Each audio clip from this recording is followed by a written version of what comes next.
What's good, y'all? My name is Ian Gates, and I will be presenting to you the Saskatchewan election results and analysis. Uh, of course, I am the owner of Election Land, a website that will be linked below, and this YouTube channel. So stay tuned. First, I'd like to show you the two main population centers, Saskatoon and Regina. They are those two red dots you see on the map, one here, one there. And that this is a mainly rural province. Rural voters make up a slight majority of the population, even more voters live there than in the two big cities. So I just wanted to point that out. Now let's talk about the province of Saskatchewan, right? It is in the prairie region of Canada, along with Manitoba and Alberta. And it's just north of North Dakota and Montana if you live in the United States or are familiar with those states. The oil industry is very, very big and important to its economy.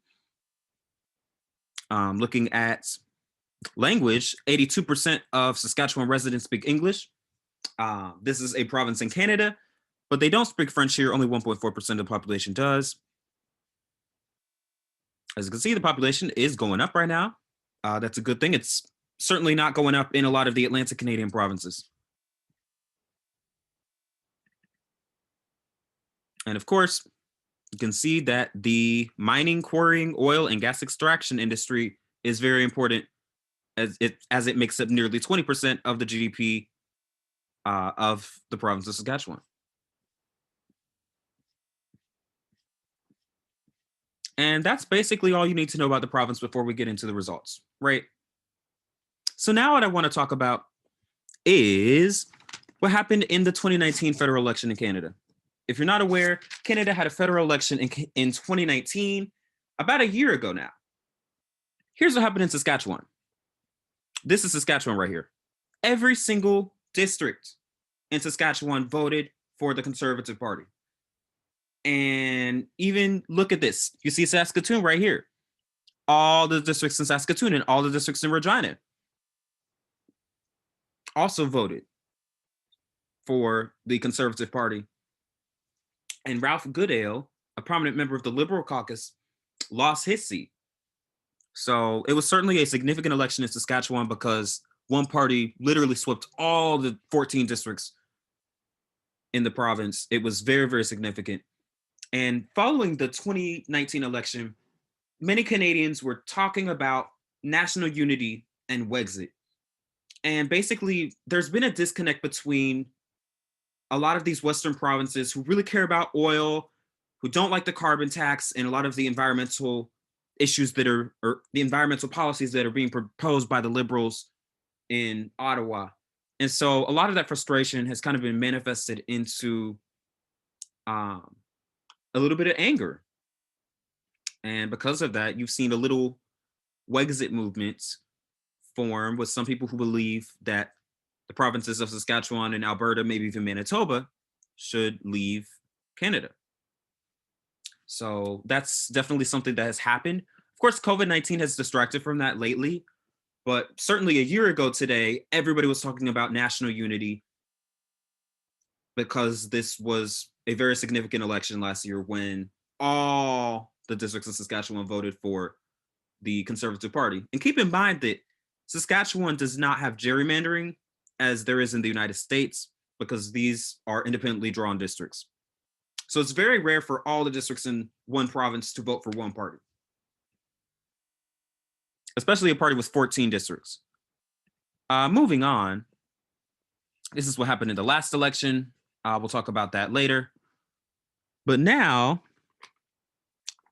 I want to talk about the parties. Let's meet the parties, right? So first off, you have the Saskatchewan Party, right? Led by Scott Moe. They had 46 seats at dissolution. Actually, let me go back into presentation mode. They ran candidates in every district in the province, and they've been the ruling party since 2007. The Saskatchewan Party actually formed a while ago in 1997 as a coalition of 4 liberals and 4 progressive conservatives. Those were 2 parties on the left and right that unified as a centrist party. But since then, the party has drifted kind of to the right. As people like Scott Moe have had to stand up to the carbon tax and a lot of the policies that are coming in from Ottawa. Let's talk about the next party, the New Democratic Party, the second largest party in the province. But as you can see, they didn't have a lot of parties at dissolution, just 13 in a legislature of 61. They ran candidates in every district. They have been the opposition party since 2007. They are the more left-leaning of the two main parties. They ruled Saskatchewan most recently until 1997. And then looking at the Buffalo Party, earlier I talked about Western alienation, right? This was a manifestation of that. The Buffalo Party was originally formed as Wexit Saskatchewan. They proposed a referendum on independence from Canada. They ran 70 candidates and did surprisingly well. And I'll talk about that as we get into the results. Next up, we have the Green Party. They are led by Naomi Hunter. They have no seats, but ran a candidate almost everywhere. They've never won a seat or more than 5% of the vote before. And they never do very well because of the fear of vote splitting with the New Democratic Party, which are also on the left side of the political spectrum. The Liberal Party is basically non-existent here. They only ran 3 candidates. They haven't had a seat since 1999. And then the Progressive Conservative Party is led by Ken Gray. They have 0 seats at dissolution. They were in 31 candidates, and they won a majority government back in the 80s, but they haven't gotten over 2% of the popular vote since 1995. So that is it. And then we had 3 independents. We had Rolf Hartloff in Regina Elphinstone Center, Sandra Morin in Regina Walsh Acres, and Nestor Mryglod in Regina Wisconsin Plains. So that's a look at the parties that are at play here. Hopefully you learned about who they are. Now let's talk about the regions. Sorry about that. So as you can see, this is a province you can divide into several regions. And in my data, I divide it into Northeast, Northwest, Southeast, Southwest, and then Regina and Saskatoon. That is how the election results are divided, as you can see on my Google Sheets, where I break it down by region right here. And I'll explain that later. And then my regions, I made my own regions up based on how I look at the province and the way that things happen there. And so the 4 regions that I created were Indigenous rural Saskatchewan, the rest of rural Saskatchewan, the 2 mid-sized cities, and then the 2 big cities, which are Saskatoon and Regina. So now let's get into the results. So going into the election, the Saskatchewan Party had 51 seats. Or they won 51 seats in the last election. Coming into the election, they had 46. The NDP had just 13. They won 3 seats in by-elections, which are the Canadian version of special elections. And then it was 48-13-0 after election day. So nothing really changed. As you can see, Sask Party had 83.6% of the seats in 2016. They won 78.7% this election. Not much really changed. The NDP still at 13 seats. The vote share barely changed. The Saskatchewan Party went down slightly. The NDP went up by a little bit. The Liberals went way down. That's significant. The Greens stayed about the same. The Progressive Conservatives gained some ground. But the Buffalo Party definitely made a big debut. This was their first election as an official party, and they did very, very well. I think that says something about the popularity of Wexit. Still, they only won about 2.5% of the vote, which is not that much, but they didn't run candidates in most districts. They only ran in 17 out of the 61. So let's take a look at our seat count over the course of election night. This is how it went. And at the end of the day, it was 48-13, popular vote. Sask Party was always ahead. It kind of narrowed up due to the due to the mail-in ballots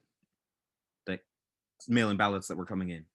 So let's take a look at what happened in this election, right? I want to walk you through some of the important districts that you need to know about. So starting in northwest Saskatchewan, Athabasca is important because it's one of those two indigenous districts in the north, mainly indigenous population districts in the north. It voted for the New Democrats. So yeah, that's something you need to know. Scott Moe is the premier. He's the leader of the Sask Party, so he's very important up in Rosthern Shelbrook. He won his seat with 80% of the vote. And as you can see here, the Sask Party really ran up the margins in these rural ridings. And look at this. And then Cumberland, this is that second district up in the north where there's a very high indigenous population. And just look at this. Look at these margins. And then Prince Albert, this is one of those two mid-sized cities in the province of Saskatchewan. Look at this. You know, the NDP, the New Democratic Party, could not break through in these two districts in the mid-sized city of Prince Albert, only winning 38% in Carleton and 45% in Prince Albert Northcote. That is unacceptable. And in fact, they had an incumbent running in Prince Albert Northcote. So they lost the only seat that they held in white rural Saskatchewan. Of course, they do well in the indigenous population areas. But, you know, and Prince Albert is kind of split. You have a slightly higher indigenous population than much of the rest of Saskatchewan.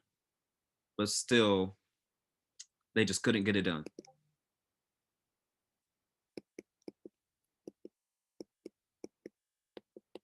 Look at this, though. In Kindersley, the Buffalo Party wins 15% of the vote. 15% of the people voted for a party that favors an independence referendum.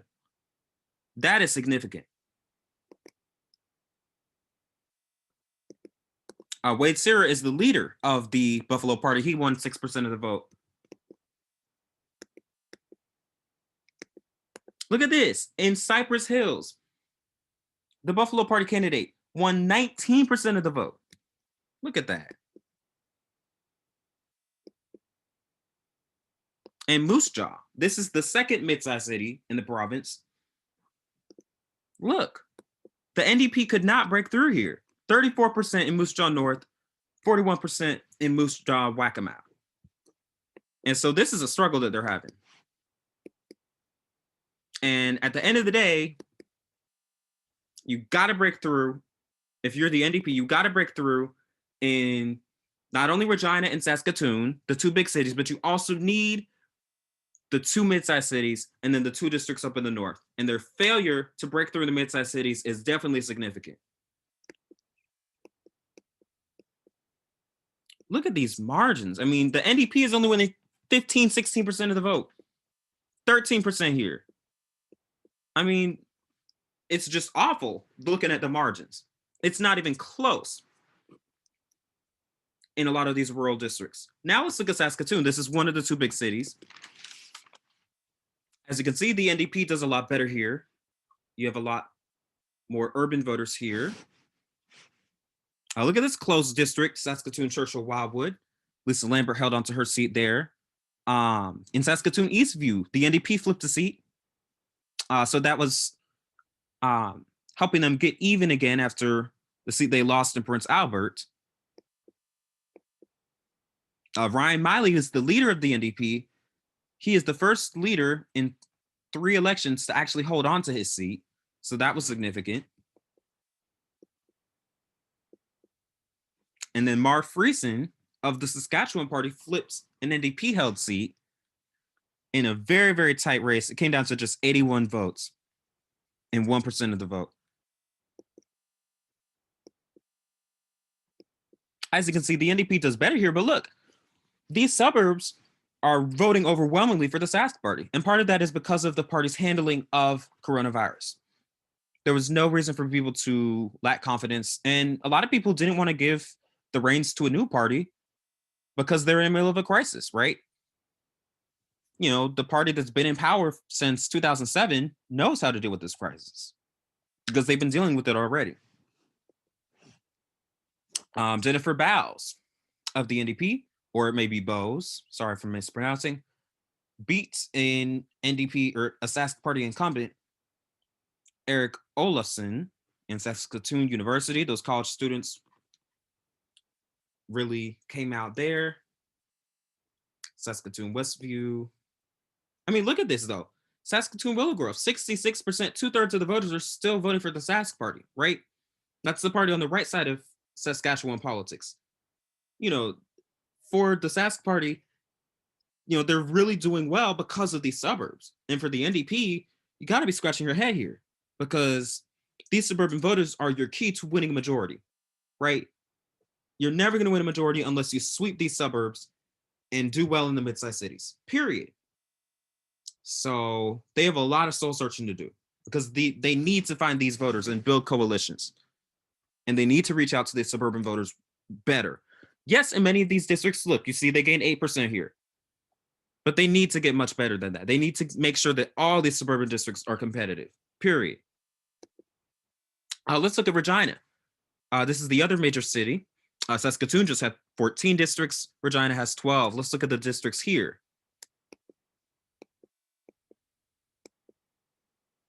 As you can see, an NDP incumbent lost in Regina Northeast by 7%. Look at the swing there. Sask Party gained 11 points. And so at the end of the day, yes, a lot of seats did change hands, but it ended up offsetting. So for every seat that the NDP gained, they lost one somewhere else. That's why they still have only 13 seats. And so even though they made gains in some suburbs, they lost seats in other suburbs. And that's a problem. They're never going to get up to the 32 seats or the 31 seats that they need for a majority if they can't flip 18 somewhere. And it starts with the suburbs of these two big cities.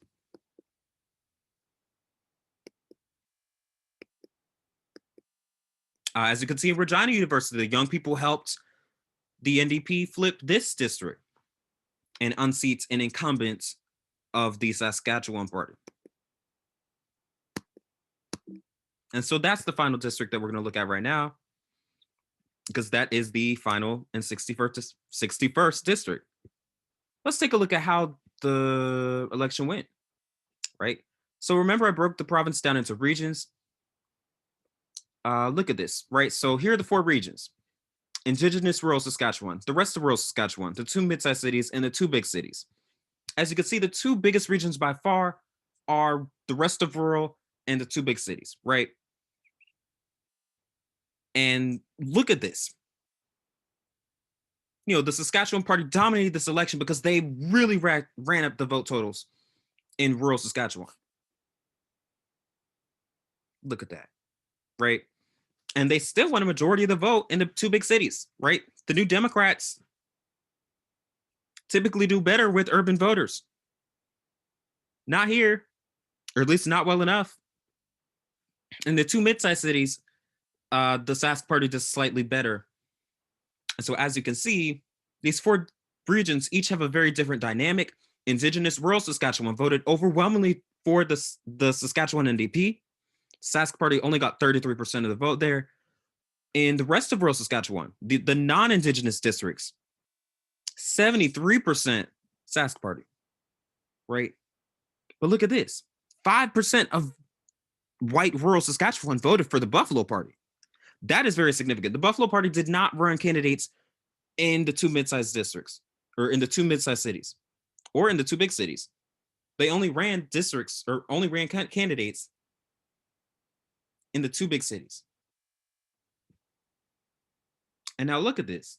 In the 2 mid-sized cities, remember, the key for the Saskatchewan NDP coming back is that they need to do well in the 3 that are not rest of rural Saskatchewan. They need to do well in Indigenous rural Saskatchewan, which they have mastered, right? But look, they're only winning 39% of the vote here. That's not good enough. They got to get to 50 here if they want to have a chance. And they got to get to 50 at least to win in the 2 big cities. They're not even winning the popular vote in the urban areas that they're supposed to do well in. So that's clearly a problem. They're not reaching out to the voters in the suburbs. They're doing well in the core in, districts like Saskatoon Center. We saw them winning, 60, 70% of the vote. but they're not doing well in the suburbs. And that's really killing their chances at winning a majority in this legislature. And as you can see, the Greens are just so insignificant because of the vote splitting threat that they pose. A lot of voters are not willing to do that. As you can see, the two big cities make up a big piece of the pie. And my main point of including this pie chart here is I'm trying to point out that, the two big cities make up almost half of the province. You add in the indigenous districts, and you add in the two major cities, the two mid-sized cities, and that's a majority, a very slim one, but that's the path to majority for the NDP. And they are just not cutting it right now. And this is where it is looking at seats in the legislature, right? 42% of the seats are in the two big cities. You add the two mid-sized cities, and you add indigenous population, and it's 52.5% of the seats. So they can do this, but they really need to improve, in particular, in the two mid-sized cities and in the two big cities.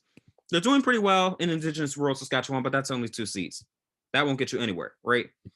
Looking at the seat count by region. As you can see, this is the dynamic, the regional dynamic that we're looking at, right?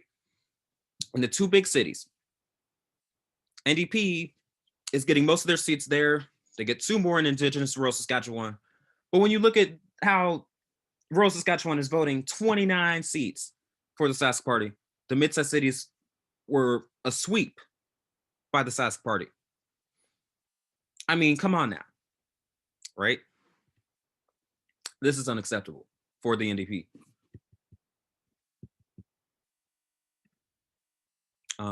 Yeah, I think we already looked at that. Looking at the results by riding or district, sometimes they call them riding in Canada. As you can see, all of the two big cities are east of this line right here. As you can see, the Sask Party does very well in these rural districts, with the exception of Athabasca and Cumberland, which are the two indigenous majority districts. Turnout varies, but these districts were drawn, I believe, at least 4 years ago. The popular by region, this is important.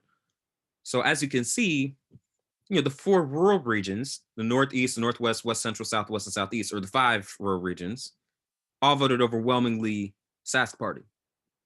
And then it was a lot closer looking at the popular vote in the cities. And now when you break it down into rural versus urban, of course, rural still does include the indigenous and the mid-sized cities. But just looking at the urban versus rural divide, rural Saskatchewan is voting 69% Sask Party, 21% NDP. As you can see, the Buffalo Party does very well in rural Saskatchewan. They're non-existent because they couldn't run candidates. They couldn't find candidates to run in the cities.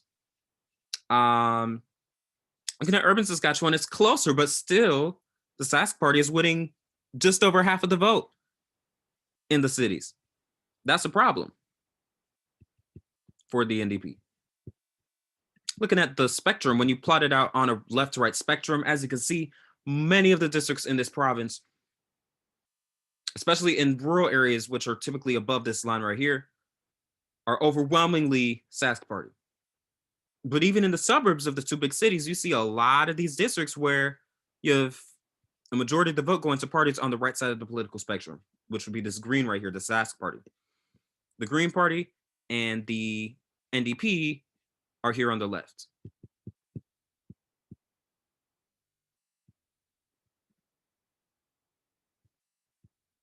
So yeah, looking at the percentage of the vote, one in each district.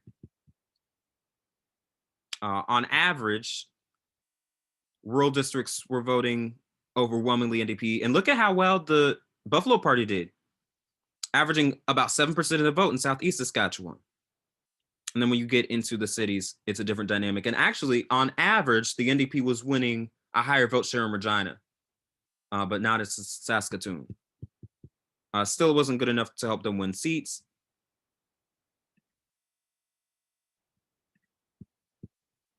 And in fact, let me find this. Sorry about that. Where is... Oh, well, can't find this chart, but when you look at swings, this is the final thing we're going to look at here. We're going to see where the swings happen, right? So as you can see, the Buffalo Party gained a lot of ground, up 24 points in Estevan, right? And the Liberal Party, I talked about how the Liberal Party is on decline. They ran a lot of candidates last time. They could not find people to run this time. Only 3 districts had Liberal candidates running, but the Liberals were significant in the last election. So that's all this red at the bottom. This dark green is the Sask Party. As you can see, the Sask Party and the NDP kind of split it up everywhere. As you can see, when you look at this column right here, this column A, that tells you which party gained a higher vote share. When you look at the swings, let me reload. As you can see, when you get into the 2 big cities, a lot more of the vote is going to the NDP. And as you can see, Buffalo Party is gaining ground in much of rural Saskatchewan. And then the PCs are gaining ground in Regina. That's interesting. But in Saskatoon, you certainly have a lot of ground being gained by the NDP. And so at the end of the day, as I've explained earlier, the key is look at the regions that I made, right? For the NDP, they have to do well in 3 of these 4 regions to win a majority of the seats, to win 31 seats. They have to win in Indigenous rural Saskatchewan, in the 2 mid-sized cities, and in the 2 big cities. And until that happens, they're not going to have a majority. So they have a formula. They just got to run with it, right? And it's easier said than done, certainly. You know, the NDP is only winning 42% of the seats in the 2 big cities.